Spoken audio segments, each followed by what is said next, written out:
আমরা যখন রাজপথ দিয়ে বাইক চালিয়ে যাই, অনেকেই ভাবেন আমরা বুঝি শখ করে রাস্তা দখল করে আছি, কিন্তু তারা জানে না এই রাস্তায় চাকা রাখার প্রতিটা সেকেন্ডের দাম আমরা আগেই সরকারকে মিটিয়ে দিই। প্রতি বছর বা 2 বছর অন্তর আমরা যে 1000 টাকা দিয়ে ট্যাক্স টোকেন আপডেট করি, সেটা মূলত রোড ট্যাক্স, অর্থাৎ এই রাস্তা দিয়ে চলার ভাড়া।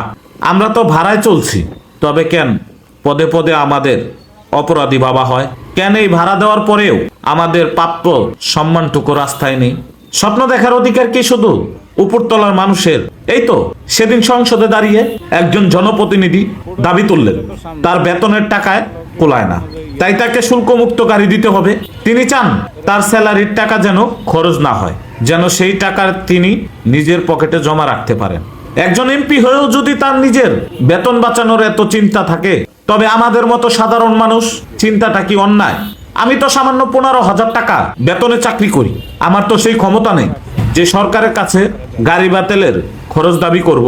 একজন জনপ্রতিনিধি নিজের বেতন বাঁচানোর জন্য সুবিধা খুঁজলে সেটা হয় অধিকার, আর আমরা আমাদের পরিবারকে একটু শান্তিতে রাখার জন্য বাইক নিয়ে বের হলে আমাদের কেন দিতে হয় অতিরিক্ত ট্যাক্সের অগ্রিম আয়করের বোঝা?